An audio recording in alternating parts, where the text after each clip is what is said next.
Le invito a que vaya conmigo al Evangelio de Marcos, Marcos capítulo 3.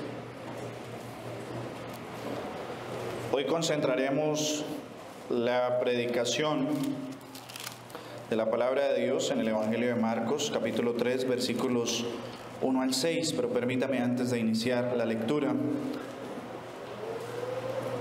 Recuerden que estamos viendo la armonía de los evangelios. Eso es, estamos mirando la vida, la obra de nuestro Señor Jesucristo en la tierra, desde antes de la fundación del mundo hasta su muerte, resurrección, su entronización en los cielos y la promesa de su segunda venida. Pero lo estamos haciendo a la luz de los 4 evangelios canónicos: Mateo, Marcos, Lucas y Juan. Y ya lo hemos dicho, no es que sean 4 evangelios, es un evangelio contado por 4 evangelistas. Es un mismo evangelio. Así que en el día de hoy usted va a notar que vamos a estar en el Evangelio de Marcos, pero vamos a tomar las anotaciones específicas de Lucas y de Mateo, y es por eso que va a observar en la pantalla los 3 textos de manera paralela, para que podamos tener una mejor ubicación de los detalles que cada uno aporta al relato de hoy. Muy bien, vamos entonces a hacer lectura de Marcos capítulo 3, versículo del 1 al 6, y voy a leer en favor de todos ustedes, mis amigos y hermanos. Esta es la palabra de Dios. Otra vez entró Jesús en la sinagoga, y había allí un hombre que tenía seca una mano, y le acechaban para ver si en el día de reposo le sanaría, a fin de poder acusarle. Entonces dijo al hombre que tenía la mano seca: levántate y ponte en medio. Y les dijo: ¿es lícito en los días de reposo hacer bien o hacer mal, salvar la vida o quitarla? Pero ellos callaban. Entonces, mirándolos alrededor con enojo, entristecido por la dureza de sus corazones, dijo al hombre: extiende tu mano. Y él la extendió, y la mano fue restaurada sana. Y salidos los fariseos, tomaron consejo con los herodianos contra él para destruirle. Amén. Amén. ¿Puede tomar asiento, por favor? El descanso es necesario para el cuerpo humano. El ser humano necesita reposar diariamente lo suficiente porque se agota. Y no hacerlo implicaría severas y graves consecuencias para su vida, incluso consecuencias fatales, donde peligraría su propia vida. Se dice que si una persona no descansa lo necesario o no duerme lo suficiente, que es nuestro reposo diario, podría tener ciertos males en su salud. Y voy a enumerar algunos de ellos: pérdida de memoria y concentración, riesgo alto de Alzheimer o cualquier tipo de demencia cerebral, desequilibrio químico cerebral que también produce ciertas alteraciones, y por tanto el estado de ánimo de la persona se ve muy afectado. Normalmente es una persona o que tiene poco ánimo, poca alegría, mucha tristeza, o incluso puede también tener mucha irritabilidad. Una persona que se enoja fácilmente porque no tiene buen descanso. También puede generar problemas cardiovasculares como taquicardias o incluso un infarto. Debilidad en el sistema inmunológico, es decir, las defensas de nuestro cuerpo, y por tanto podría adquirir todo tipo de males o todo tipo de enfermedades fácilmente porque su cuerpo no tiene las capacidades para poder defenderse debido a que no descansa. Por supuesto, también puede generar aquel enemigo de muchos en la vanidad: mucha grasa corporal, aumento de peso gradual e incluso obesidad mórbida, riesgo de diabetes, debilitamiento físico, envejecimiento prematuro, desbalance hormonal y enfermedades crónicas como hipertensión. Todo ello por no poder descansar adecuadamente. El hombre, después de la caída, después del pecado en el Edén, el hombre se fatiga y se enferma. Recuerden que todo fue maldito por causa de la caída, hasta las células, los microorganismos. El reino Mónera fue maldito por causa de la caída del pecado. Y debido a eso, el hombre es frágil y se agota fácilmente. Nosotros los seres humanos nos agotamos muy fácilmente, incluso haciendo aquellas cosas que nos apasionan, aquellas cosas que amamos y disfrutamos. Cuando lo hacemos sin descanso, notamos nuestra fragilidad, nuestro dolor, nuestra debilidad. Usted se cansa por cocinar, por correr, los niños se cansan también por jugar. Se cansa tal vez de hacer oficio, hacer aseo, de estudiar, de trabajar, y hasta algunos se cansan de descansar. Eso pasa muy comúnmente. Y es algo de lo cual los cristianos no estamos exentos. Cuando llegamos a Cristo, aunque nuestro cuerpo es redimido para una esperanza de futura resurrección. Pero mientras estamos en esta tierra, nos agotamos, nos cansamos, sufrimos fatiga, dolor por no descansar adecuadamente. Y es allí entonces donde tenemos un adecuado entendimiento del por qué el Señor dio un día de reposo.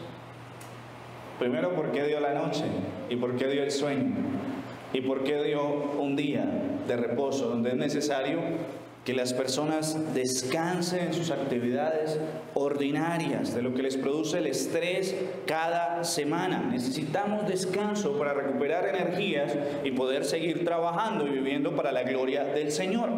Eso es lo que entendemos los cristianos, porque entendemos claramente lo que implicó la entrada del pecado a la humanidad. No es simplemente algo que nos distanció de Dios, es algo que afectó todo nuestro ser. Y es por eso que necesitamos descansar. Incluso también podemos decir que nuestra alma, nuestro espíritu, también se fatiga. También siente agotamiento, estrés, cansancio al extremo. Y es inevitable. Pero ¿sabe de qué no se puede cansar el cristiano jamás? De hacer el bien. Usted se puede cansar de lo que sea. Usted se puede agotar de lo que sea. Pero jamás se canse, mi hermano en Cristo, de hacer el bien y mostrar la bondad de Dios. Por más agotamiento físico o espiritual que usted tenga, mi hermano en Cristo, usted jamás se debe cansar de hacer el bien. Jamás se debe rendir de hacer lo bueno, de mostrar la bondad de Dios. Hemos venido estudiando la vida de nuestro Señor Jesucristo y estamos en el ministerio de Cristo en Galilea, la predicación del Evangelio en Galilea. Y hemos observado que el Señor Jesucristo es blanco o es objetivo de mucha vigilancia, una vigilancia y una persecución obsesiva y exagerada de los escribas y fariseos. Y yo no soy el que estoy exagerando en esto. Era obsesiva y exagerada porque hasta se daban cuenta cuándo caminaba y cuándo dejaba de caminar. Ya lo hemos observado. Los fariseos y los escribas se han convertido ahora en enemigos de Cristo y de su ministerio, es decir, de sus enseñanzas y sus obras. No lo reconocen a Él como rabí, no lo reconocen como maestro, mucho menos lo reconocen como Señor ni como Mesías. Para ellos, Jesús es un charlatán. Es un falso maestro, es un falso profeta que viene a destruir sobre todo el sistema religioso, toda la tradición religiosa que ellos habían puesto como autoridades delante del pueblo. Para ellos, Jesús era el adversario, era el enemigo. Así que el ataque de los escribas y fariseos se ha concentrado ahora en mostrar la impiedad de Jesús, y lo digo entre comillas, porque es una impiedad según ellos, y en lo que respecta a guardar el día de reposo. Guardar y obedecer el día de reposo, que ya lo entendemos, en el antiguo pacto era el séptimo día, el último día de la semana. Y ya tuvimos un primer ataque frente a este aspecto de la vida del Señor Jesucristo. El primer ataque es cuando los discípulos del Señor Jesucristo están caminando en medio de los sembradíos de trigo y lo que hacen es frotar con sus manos las espigas para poder comer de las semillas del trigo y alimentarse. ¿Por qué? Porque tenían hambre. Y los fariseos habían hecho, según su tradición, un código en donde decían: frotar las manos es cosechar. Por tanto, están quebrantando la ley de Dios, están quebrantando el día de reposo. En realidad no estaban quebrantando la ley de Dios, estaban quebrantando aquellas costumbres y tradiciones que los maestros, escribas y fariseos habían establecido, en donde ellos consideraban que incluso apagar una lámpara en el día de reposo era pecado. Pero ese era el ataque que estaban teniendo contra el Señor Jesucristo. No obstante, ese ataque quedó totalmente ridiculizado. El Señor Jesucristo, el gran sabio, la sabiduría hecha carne, lo que hace es mostrarles que su ataque era absurdo, porque en realidad no se estaba violando ninguna ley. Ellos no eran capaces de acusar a David, quien había comido de los panes de la preposición. ¿Por qué? ¿Porque se estaba muriendo? No, porque tenía hambre. Un pan que era prohibido para él, que solo era para los sacerdotes. Pero ellos no se atrevían a acusar a David de eso. No se atrevían a acusar a los sacerdotes cuando ofrecían sacrificios en el día de reposo, a pesar de que estaban trabajando. Por eso quedaron ridiculizados, pero mayormente ridiculizados por algo. Estaban acusando al dueño y amo, al Señor del día de reposo. Porque es que no tenían a cualquier maestro, tenían a Dios hecho hombre, el que había puesto como mandamiento el día de reposo. A él eran a quien estaban acusando. Pero vemos aquí algo que es terrible, y esto lo digo a los amigos en especial. ¿Usted quiere saber qué es más terrible que el cáncer? ¿Que una muerte terminal? La dureza de corazón. Cuando tu corazón es tan duro que sabes que el Evangelio te habla a tu mente, que te muestra la realidad de tu pecado y tu miseria, y tú persistes en ir en contra del Evangelio, estás en lo peor del estado del alma humana. La dureza del corazón de estos hombres los llevó a que, a pesar de ser derrotados, quieren insistir en acusar al Señor de que es alguien que quebranta y transgrede el día de reposo. Y ahora el escenario será una sinagoga. Ahora van a rodear, van a acechar al Señor Jesucristo para que ni siquiera se atreva a hacer lo bueno, que es sanar a un hombre. Pero el Señor Jesucristo sí que nos enseña que Él jamás se agotó de hacer el bien. A pesar de las acechanzas, a pesar de los desafíos y a pesar de la dureza de corazón, Cristo siempre hace el bien. Por eso hoy lo que veremos, mis hermanos y amigos, es Jesús el hombre que no reposa de hacer el bien. Jesús el hombre que no reposa de hacer el bien. Y lo primero que observaremos es que este hombre perfecto, Cristo, el que no se cansa de hacer el bien, es acechado por hacer el bien. Eso es lo primero que observaremos. Miren conmigo el versículo 1 y 2. Dice: otra vez entró Jesús en la sinagoga, y había allí un hombre que tenía seca una mano. Y le acechaban para ver si en el día de reposo le sanaría, a fin de poder acusarlo.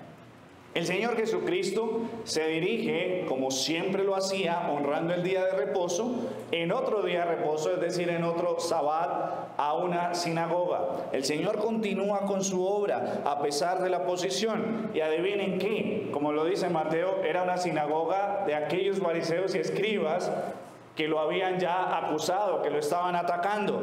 Aquí vemos que el Señor Jesucristo fue allí a la sinagoga porque el reino de los cielos se había acercado, y él tenía que seguir cumpliendo la prioridad de su ministerio, que no eran ni siquiera los milagros. Recuerden eso. La prioridad del ministerio del Señor Jesucristo era la oración y la predicación del Evangelio, por encima incluso de los milagros.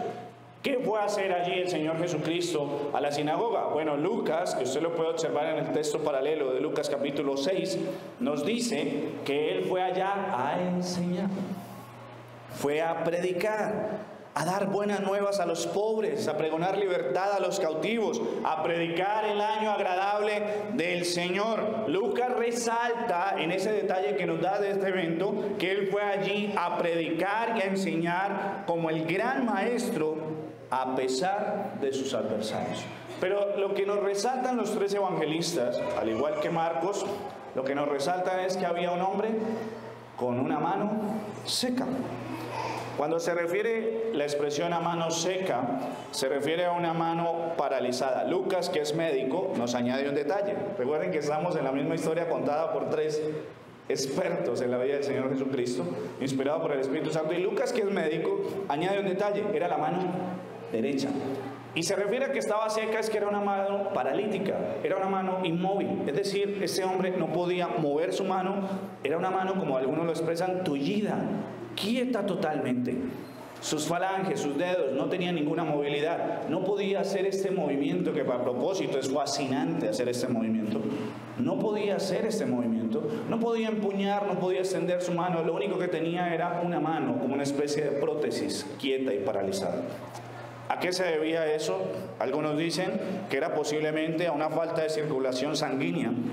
Tal vez en algún momento ese hombre sufrió un accidente, tal vez en algún momento sufrió un tipo de enfermedad o un mal que lo que le produjo como consecuencia de manera perpetua hasta el último de sus días era que su mano permanecería inmóvil. Eso era lo que pasaba con este hombre. Ahora, noten esto, ¿por qué Lucas añade la mano derecha? Bueno, porque la mano derecha normalmente es la mano más utilizada por muchos. Así que si este hombre era diestro, es decir, usaba su mano derecha como mano prominente, entonces tenía grandes dificultades. ¿Para qué? Para trabajar, para hacer su vida cotidiana. Traía muchas situaciones difíciles, complicadas, físicas, pero también emocionalmente. Si usted alguna vez se ha fracturado un miembro superior, alguna de sus manos, se da cuenta que uno no sabe lo que tiene, sino hasta que lo pierde, literalmente. Usted se siente como mitad de camino y a veces hasta se frustra. Ahora, el asunto es que no es algo de vida o muerte. ¿Entienden? No es algo donde la persona estaba muriendo. No estamos ante un moribundo que por causa de su parálisis en la mano ya iba a morir. No estamos ante eso. Es más, notamos algo particular. Ese hombre ni siquiera le ha pedido al Señor Jesucristo que lo sane. El Señor Jesucristo estaba enseñando. Su fama ya era muy alta, pero Él no le está pidiendo a Él que lo sane. Quizás este hombre ya se había resignado, ya era alguien que se acostumbró a vivir con su mano totalmente quieta o paralizada, a pesar de las dificultades que le traían. Pero lo que notamos muy particular es que además del hombre con la mano seca, habían un grupo de fariseos y escribas que ¿qué estaban haciendo? Acechando. Noten la expresión de Marcos. Y le acechaban para ver, es una vigilancia, es casi como una expresión de espía. Ellos estaban allí, hagan de cuenta, como unos depredadores en búsqueda de cualquier debilidad de la presa para atacar. Allí estaban acechando, no estaban allí por curiosidad, no estaban escuchando la enseñanza del Señor Jesucristo porque les atraía o les parecía muy buena. No, ellos lo que estaban haciendo era acechar. Es un espíritu inquisidor de ellos, un espíritu de hipercrítica. Y seguramente la insistencia fue tanto en su acecho que el Señor Jesucristo sabía en sus corazones cuál era la pregunta que había. Pero seguramente era tanta la acechanza que veían que Él seguía enseñando y no hacía otra cosa que lo que hacen es que no se aguantan y lanzan la pregunta. Y la pregunta ¿es lícito sanar en el día de reposo? Usted lo puede notar en el Evangelio de Mateo. La pregunta surge. Ahora, entendamos por qué la pregunta. Recordemos el sinnúmero de prohibiciones, ese código que ellos habían hecho que se llamaba la tradición de los ancianos. Eso era como un anexo. Miren lo grave de esto, mis hermanos y amigos. Es como si usted tomara un folleto y lo pegara a la Biblia aquí. Si usted hace eso, ¿usted qué está haciendo? Está añadiéndole a la palabra de Dios. Por cierto, está prohibido en Apocalipsis. Aunque hoy mucho en día tenemos falsos profetas que no se atreven a agregarle el libro 67, pero que lo hacen con sus famosas predicaciones. Dios les ha revelado, Dios les ha dicho, Dios les ha encaminado algo más a esto. Los fariseos tenían esa actitud y los escribas, ellos le agregaron algo más a la ley. Un código llamado la tradición de los ancianos. Y en ese código tenemos prohibiciones de por qué no se podía hacer en el día de reposo. Ya les he dicho, más de 30 prohibiciones que no se podían hacer. Y resulta que para ellos era ilícito, ilegal, en contra de la ley de Dios, sanar a un enfermo. ¿Por qué? Porque era trabajo. Por supuesto, no estamos hablando de fariseos y escribas que creían en milagreros, sino que ¿quiénes eran los que tenían la labor de sanar? Los médicos. Así que ellos decían, el médico no puede trabajar a menos, ojo, a menos que el enfermo esté para morirse.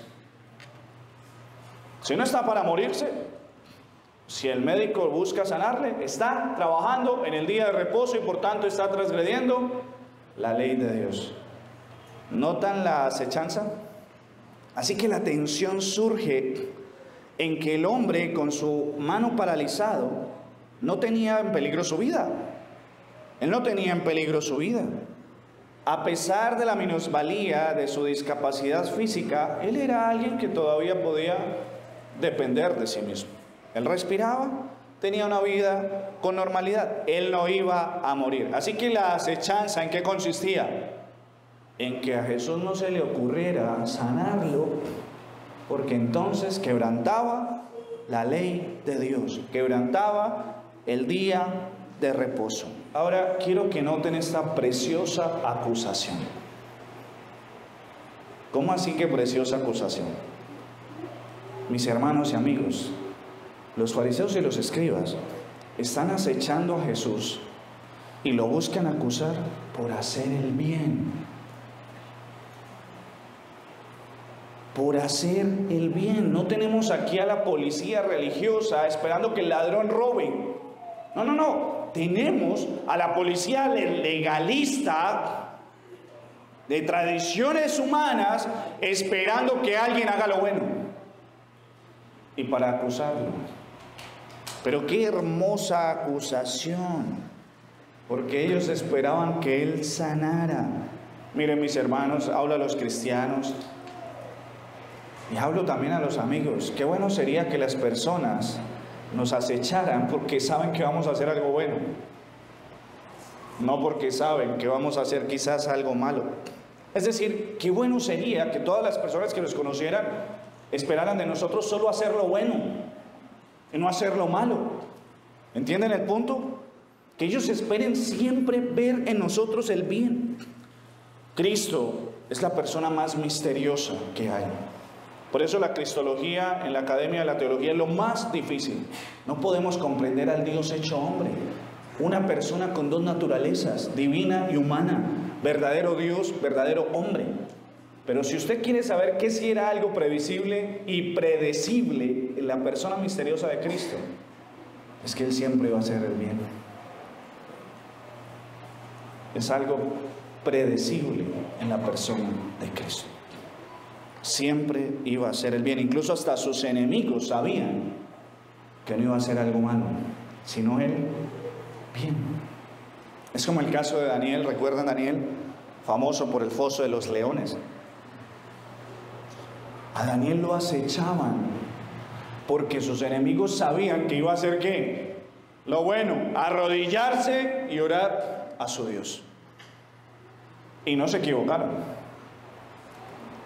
Qué buena acusación sería para nosotros que esperaran que hiciéramos lo bueno y no lo malo.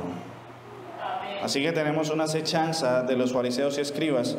La acusación era que si sanaba a ese hombre, entonces sería un transgresor de la ley. Podía ser enjuiciado, llevado al Sanedrín y tener pena de muerte, como un blasfemo, como un transgresor de la ley, como un falso profeta.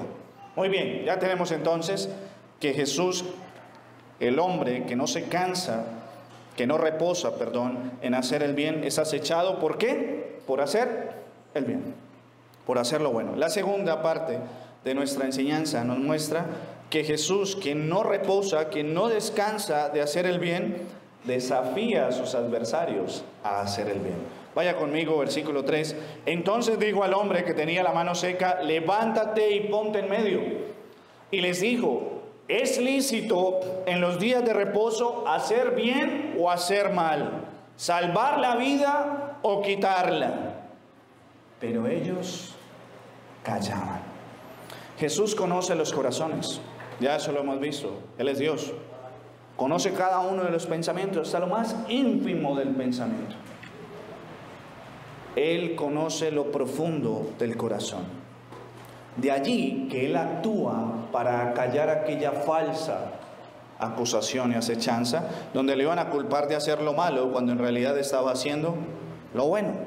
Y lo que vemos es como el Señor Jesucristo actúa. Pone inmediatamente al hombre de la mano inmóvil, lo pone en la mitad de todos, para que todos lo observen. Entonces ustedes se imaginan una sinagoga tal vez como esta, y el Señor lo que hace es que lo pone allí en la mitad, para que todos en un círculo observen lo que está pasando con este hombre. Y lo que hace el Señor Jesucristo es mostrar su autoridad. ¿No notan algo particular?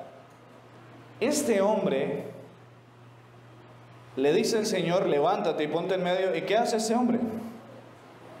Se levanta y se pone en medio.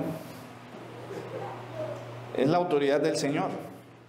Pero también vemos algo, y es la intención del Señor Jesucristo en llamar la atención. Llama la atención, era importante que todos se dieran cuenta de lo que Él iba a enseñar y lo que iba a hacer. Así que hace una pregunta retórica. Es una pregunta retórica. Y una pregunta retórica es aquella que sabemos cuál es su respuesta. La misma pregunta nos da la respuesta. Miren la pregunta: ¿es lícito en los días de reposo hacer bien o hacer mal? ¿Salvar la vida o quitarla? ¿Y cuál es la respuesta? ¿En serio lo dudan? ¿Cuál es la respuesta? Sí, claro que es lícito. Si el que instituyó el día de reposo es el autor de la bondad, es la bondad misma, es el Dios bueno que creó los cielos y la tierra. Mire, mi amigo, usted podrá negar a Dios, pero usted no podrá negar que si esto es la creación, hay bondad en ella. Es más, usted vive por la bondad del Creador. Así que es bueno hacer lo bueno en el día que creó el quien es el gran, bueno y perfecto en bondad. La respuesta es sí, claro que sí. Pero ¿qué notamos en ellos? Silencio. Callan. ¿Saben por qué no podían contestar? Porque a ellos no les interesaba en realidad la ley. A ellos les interesaba ganar el debate. La respuesta era sí, pero donde ellos pronunciaran sí, ¿qué pasaba? Le daban la razón al que hace el bien. Por eso callan. Ok, el Señor Jesucristo, que es el gran sabio, les va a ayudar en la respuesta, ya que están en silencio, ¿no? Y aquí es donde vamos a Mateo. Si usted va a Mateo, que lo puede ver en la pantalla, en Mateo capítulo 12, miren que Mateo nos agrega un detalle más. Y es que Mateo dice que añadió una pregunta. Él les dijo ante el silencio: ¿qué hombre habrá de vosotros que tenga una oveja y si ésta cayere en un hoyo en día de reposo, no le eche mano y la levante? Pues ¿cuánto más vale un hombre que una oveja? Por consiguiente, es lícito hacer el bien en los días de reposo. Ante el silencio de ellos, que a la final los acusaba a ellos, ante ese silencio, ¿qué hace el Señor? Les da una ayuda. Ok, ¿les es muy difícil responder? Les voy a dar un ejemplo de la vida práctica. Es más, un ejemplo que ustedes practican. ¿Qué pasa si a ustedes los llaman y les dicen: oye, la oveja que tienes en tu rebaño se ha tropezado, está caída en un hoyo? ¿Qué vas a responder, fariseo y escriba? Estoy en el día de reposo. Si se muere, que se muera. No, por supuesto que no hacía eso. Sale corriendo porque una de sus ovejitas está en peligro de muerte. O quizás ni en peligro de muerte, pero está herida. Y ojo, acá hay un interés no meramente animalista, por supuesto popular hoy en día. No es que los fariseos y escribas sean animalistas por naturaleza, sino porque adivinen qué representaba la oveja. Dinero. Yo no puedo perder dinero en el día de reposo. Así que salen corriendo hacia ellos y viene la pregunta: ¿qué vale más? ¿Saben qué es triste hoy en día? que la sociedad de hoy en día respondería que la oveja vale más que el hombre de la mano seca. Miren, el libro de los Proverbios, en el capítulo 12, versículo 10, nos muestra que el hombre justo, el sabio, es alguien que cuida de sus animales. Él los cuida, él los preserva porque es mayordomo. Él no es cruel con los animales. A diferencia del impío, el impío es cruel con los animales.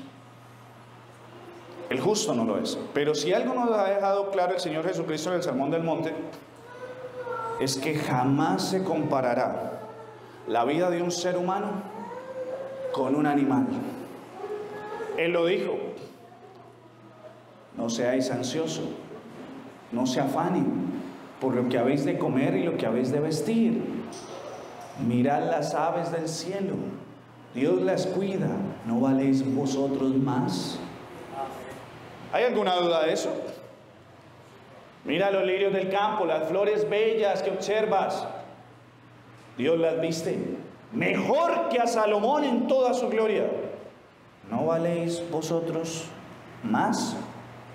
Mis hermanos y amigos, esta es otra pregunta retórica que tiene una respuesta lógica y obvia. La respuesta es: por supuesto que vale más el hombre enfermo con una discapacidad que lo afecta en su labor. Quizás su casa se vino a pique, su economía se vino a pique porque no pudo volver a trabajar igual. ¿Qué tal que este hombre fuera un músico que viviera de su mano? ¿Qué tal que fuera un obrero y carpintero que vivía de su mano derecha? Pero para ellos, al parecer, era más valioso el animal y el dinero que el hombre. Por eso el Señor Jesucristo les ayuda. Ok, callan. Pues lo dice Mateo: pues Dios dice que es lícito hacer el bien en los días de reposo. Y aquí lo que observamos es cómo la ley moral, los 10 mandamientos, están por encima de la ley ceremonial. Es por ello que hoy estamos en un domingo y no en un sábado. Porque lo que fue abolido del día de reposo fue su aspecto ceremonial, pero no su aspecto moral. Y Jesús, como el dueño del día de reposo, tiene la potestad de establecer el día del Señor como el día de reposo de la nueva humanidad, la que Él redimió, su pueblo, su iglesia. La ley moral está por encima de la ley ceremonial. Y aquí es lógico. No cumplir con sus ceremonias implica desobedecer al 6º mandamiento que dice: no matarás. Pues preferimos desobedecer a sus ceremonias, porque vale más la vida humana. Ya les había dado ejemplo de esa preponderancia de la ley moral por encima de la ley ceremonial. David, ¿qué tenía? Hambre. ¿Y usted por qué come? Porque si usted no come se enferma. Y si usted se enferma a propósito de su descuido y negligencia, o porque se está autoinfringiendo daño, usted está quebrantando el 6º mandamiento, que dice: no matarás. Porque usted no es dueño de su vida. El dueño de la vida es Dios. De ahí la razón del 6º mandamiento. Sería ilógico que se pusiera un 6º mandamiento si el hombre tuviera per se la inclinación de cuidar la vida. Pero Dios lo tiene que establecer porque el hombre cree que es dueño de la vida suya y a veces que es dueño de la vida de otros. No, la ley moral le recuerda al hombre: el dueño de la vida soy yo, Dios, no tú. Y si tal vez usted filosóficamente dice: usted no lo puede probar, se lo pruebo con algo. Su registro de nacimiento y su registro de función. Usted sabe todos los datos de esos registros. Solo hay una cosa que usted no sabe: el día y la hora. Usted no lo escogió cuando nació. Y usted no va a escoger el día ni la hora en que va a morir. Por tanto, usted no es dueño de su vida. Dios es el autor de la vida y dueño de la vida. Aquí lo que está diciendo el Señor Jesucristo es: misericordia, misericordia. Tienes a un alma humana que está sufriendo y prefieres curar a una oveja. La verdadera religión La sin mácula, como lo dice Santiago en Santiago 1:27, que es hacer el bien al prójimo. Es glorificar la bondad de Dios siendo bondadoso con el prójimo. La religión pura y sin mácula delante de Dios el Padre es esta, dice Santiago: visitar a los huérfanos y a las viudas en sus tribulaciones y guardarse sin mancha en el mundo. Así que Cristo los está desafiando a hacer el bien. Los está desafiando a hacer el bien. Y miren, mis hermanos, es una bendición para el Hijo de Dios en Cristo hacer el bien que pueda. Es una bendición para nosotros servir a las personas y hacerles el bien. ¿Sabe por qué? Porque estamos imitando al Padre Celestial. El Padre Celestial todos los días nos desafía a hacer el bien. Él es bueno. La bondad de Dios incluye su benevolencia, su amor, su misericordia y su gracia. Dios es bueno porque promueve la felicidad de sus criaturas. Él no hizo un mundo desabrido. Por eso usted puede ver una flor y disfrutar de la bondad, de la belleza de una flor. Por eso usted puede comerse un plato de comida y degustarlo. ¿No se han puesto a meditar en eso? Los 5 sentidos son la forma en que Dios nos permite deleitarnos de lo bueno que Él ha creado. Por eso no es lo mismo ser alimentado por una sonda que usted mismo sentir los grandes sabores de la comida. Es un deleite. ¿De verdad lo ha meditado cuando se sienta a comer?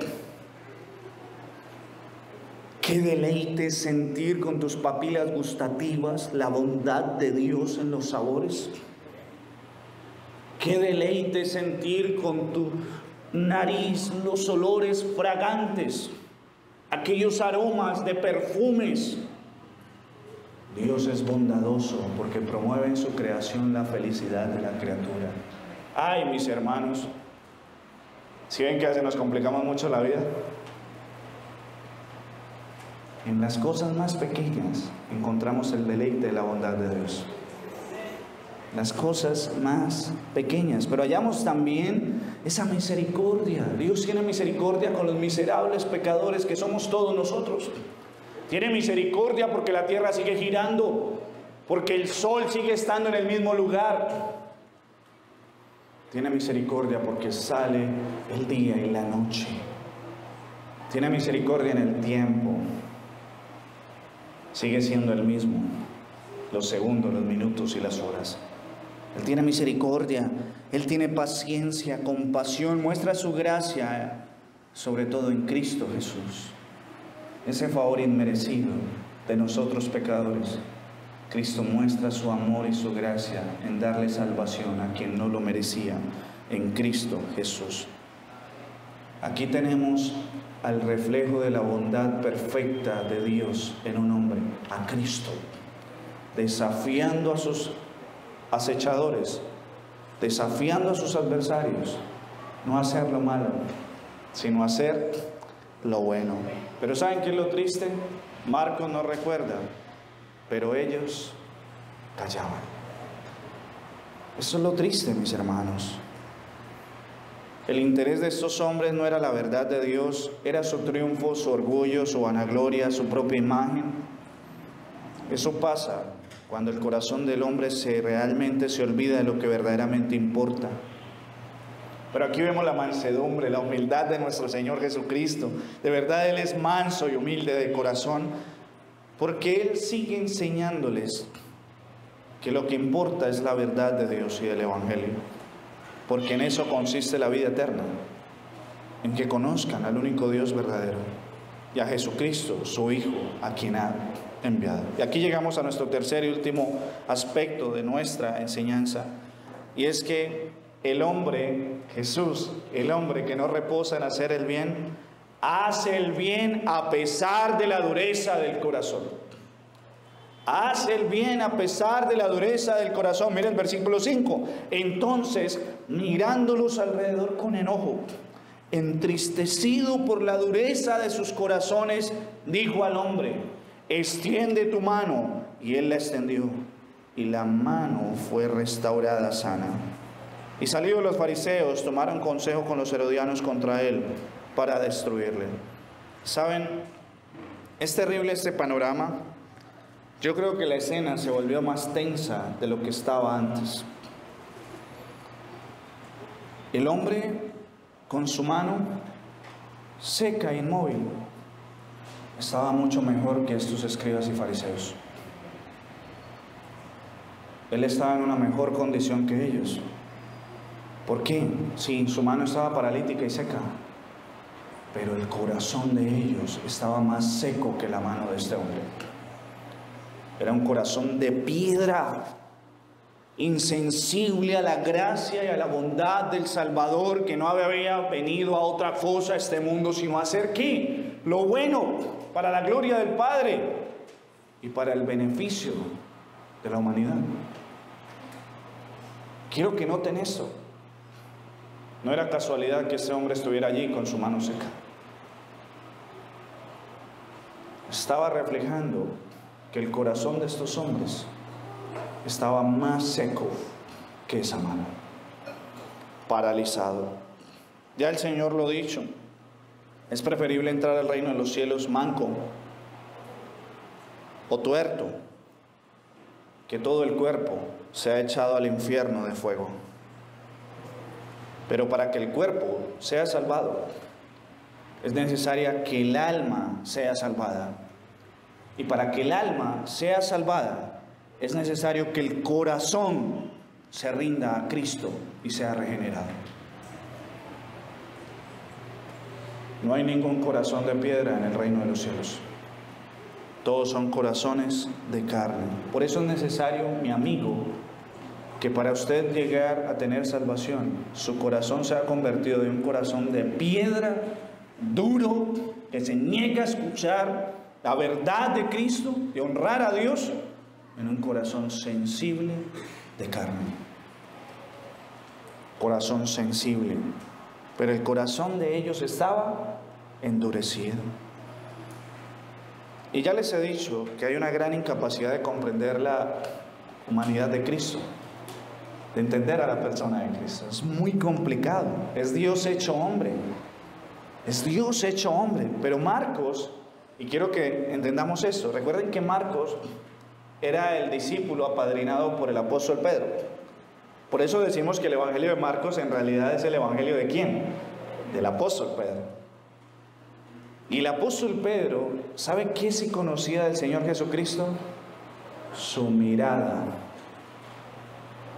Hay dos eventos especiales en la vida de Pedro respecto a la mirada del Señor. Vaya conmigo a Juan capítulo 1, versículo 42.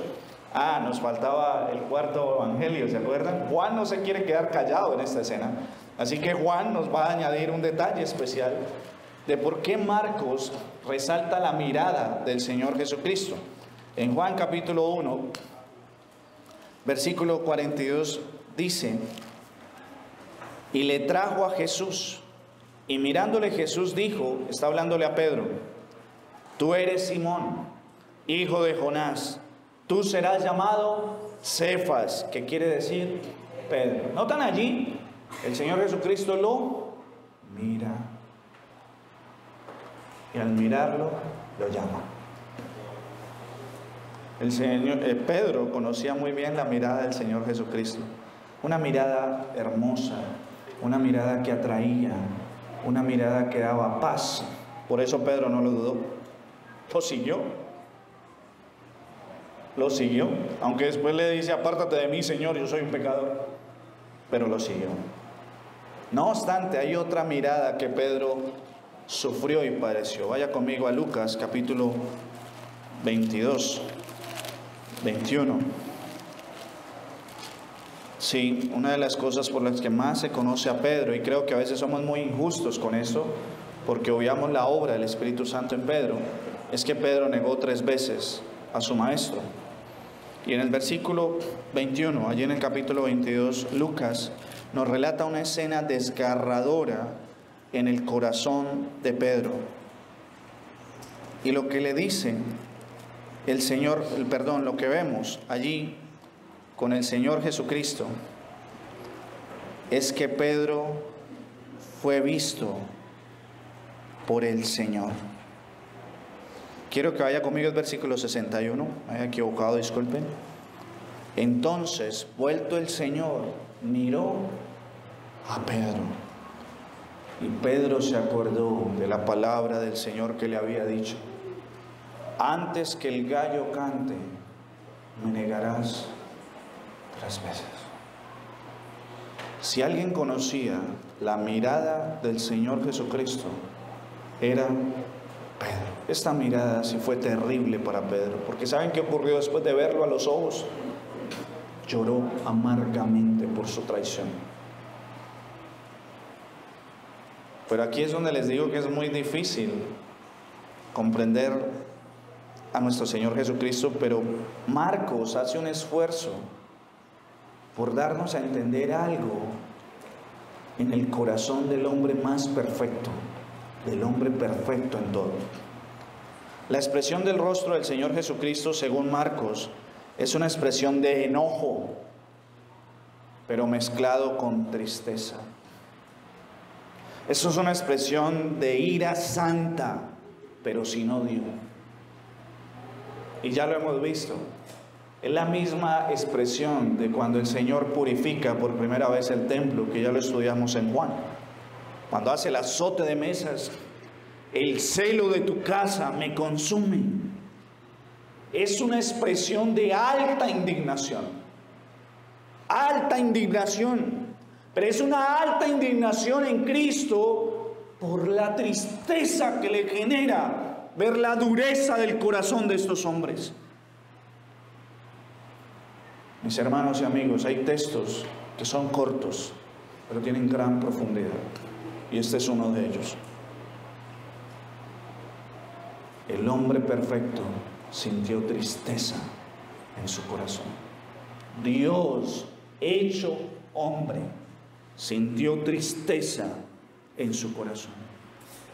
Y esto es parte de la humillación, el padecimiento de Cristo al venir aquí a la tierra. Tiene que soportar la dureza del corazón, la incredulidad y el odio de sus criaturas. Es la dureza del corazón, la incredulidad, es el pecado imperdonable. Esa es la blasfemia contra el Espíritu Santo que no tiene perdón, la incredulidad. Porque es la dureza del corazón expresándose. Y esto es lo que causó tristeza en el corazón de nuestro Señor Jesucristo. Es más, esto es lo que lo hace llorar cuando llega a Jerusalén y la mira. Mira a Jerusalén y el Hijo de Dios llora al ver a Jerusalén. Pero no llora por nostalgia, llora por la dureza del corazón de los judíos. Es el dolor de la segunda persona de la Trinidad. La ira santa de Dios se despierta con el pecado de la incredulidad.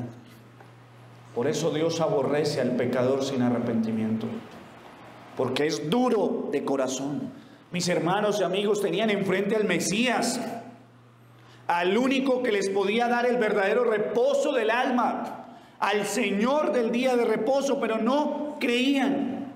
Al igual que los israelitas en el desierto, la primera generación, al igual que ellos. Por eso el autor de Hebreos le dice a los cristianos: no endurezcáis vuestros corazones.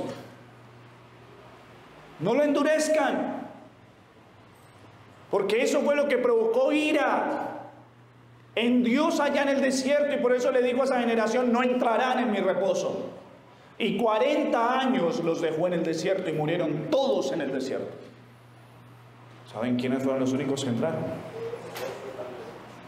2 personas que creyeron a Dios. Amén. La dureza del corazón es la incredulidad del hombre. Y Hebreos 3:8 lo dice: no endurezcáis vuestros corazones, porque a causa de eso me disgusté contra esa generación, dijo Dios. Por tanto juré en mi ira: no entrarán en mi reposo. Y quiero que entiendan el dolor de esto. Imagínense usted tiene a su hijo Usted tuvo a su hijo en sus brazos. Usted lo amó desde el momento que lo tuvo en el vientre. Y usted lo cuida. Usted trabaja día y noche por su hijo. Le da amor, lo corrige, le da colegio, lo lleva a la universidad.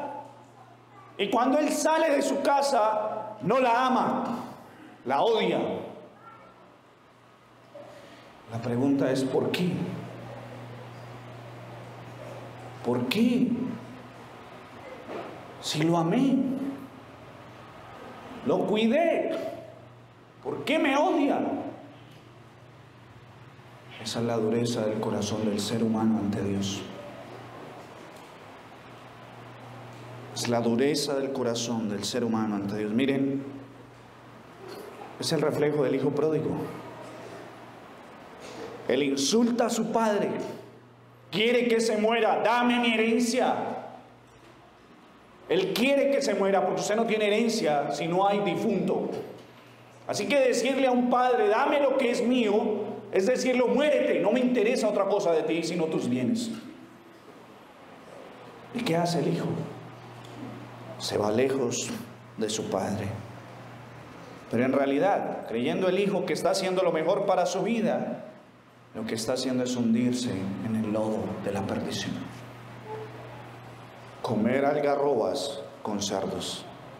Cristo no vino a hacerles el mal. Cristo no vino a hacerles daño como ellos querían verlo en él. Él vino a salvar. Así que en realidad, con la dureza del corazón de ellos, lo que estaban haciendo era condenarse a sí mismos. Y esta es la mezcla del dolor, el enojo y la tristeza profunda en la humanidad del Hijo de Dios.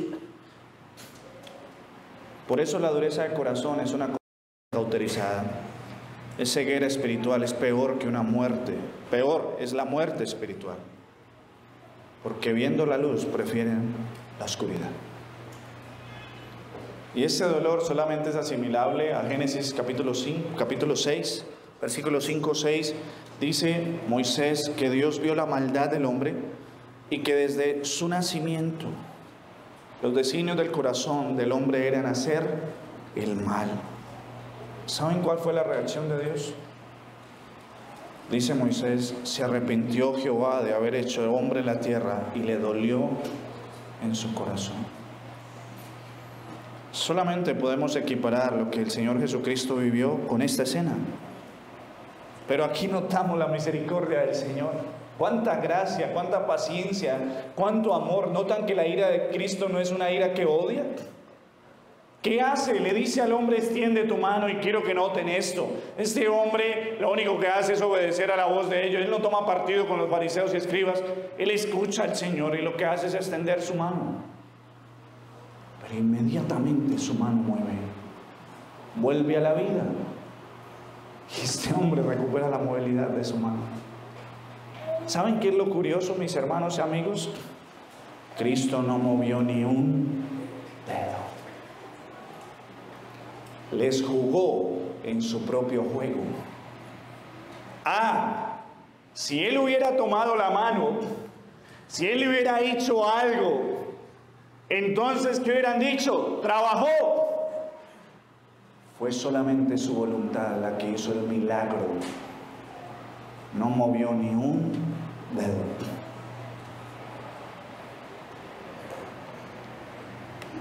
Así que vemos al Cristo bendito que no tiene reparo en hacer el bien, a pesar de la dureza del corazón. ¿Y saben qué? Gracias al Señor no va a ser el único evento donde el Señor sana en un día de reposo. Vamos a tener a una mujer que toda su vida, 18 años, estuvo con una enfermedad que la tenía encorvada, y el Señor la va a sanar en un día de reposo. Vamos a tener a un hombre hidrópico, una enfermedad compleja, y el Señor lo va a sanar en el día de reposo. Porque primero que la ceremonia es la ley moral de Dios. Es posible que el día en que más se convierta en alma sea un día del Señor, porque se predica a Cristo el día domingo.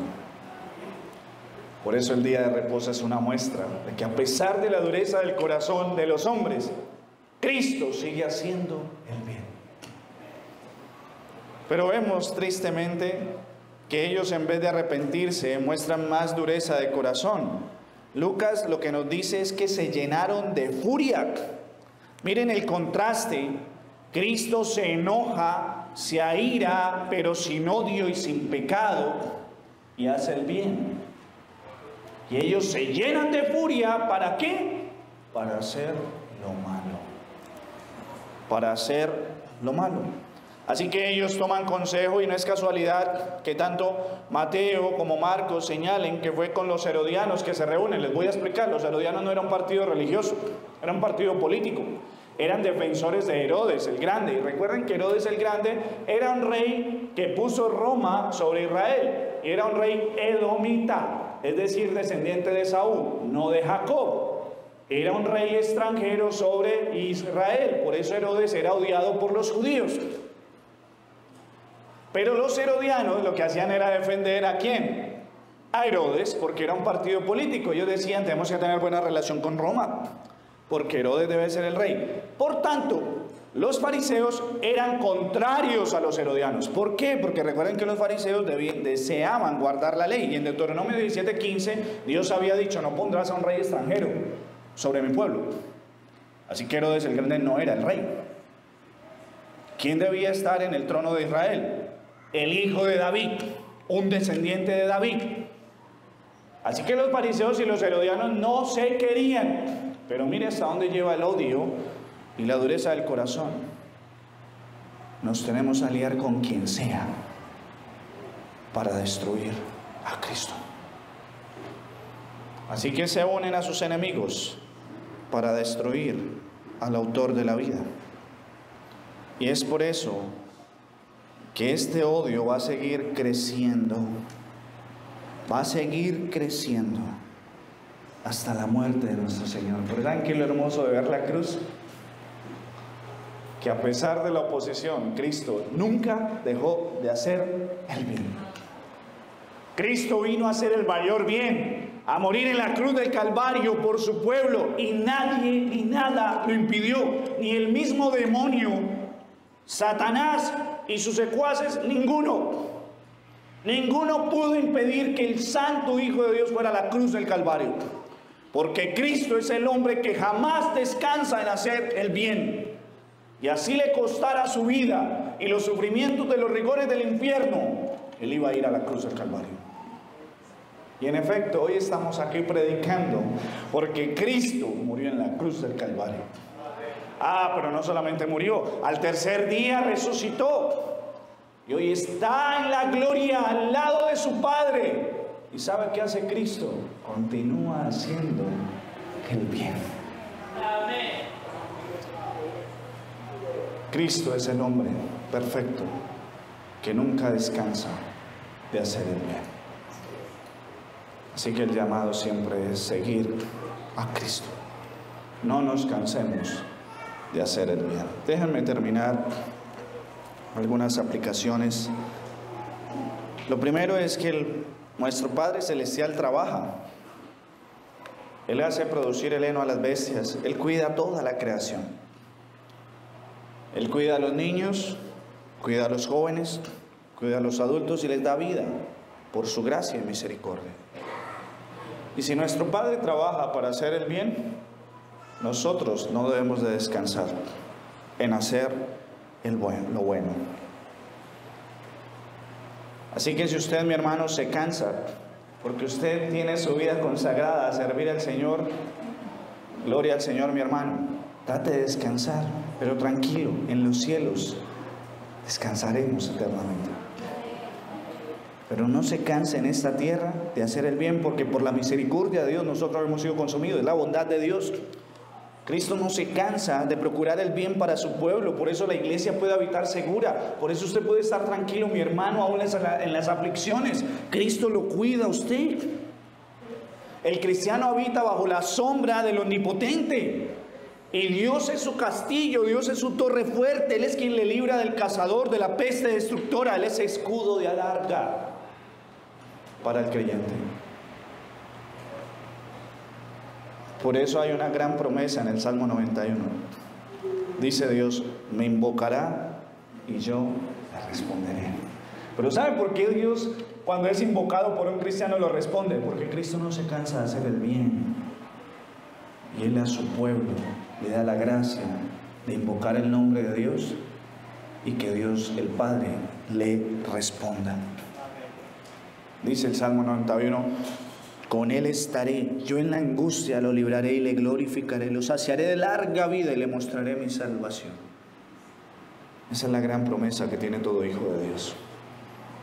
Estás bajo la sombra del Omnipotente.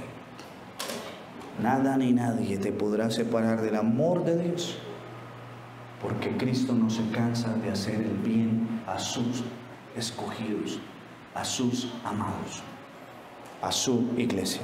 Por tanto, ¿cuál es la aplicación natural? No nos cansemos nosotros de hacer lo bueno, en especial en el día del Señor.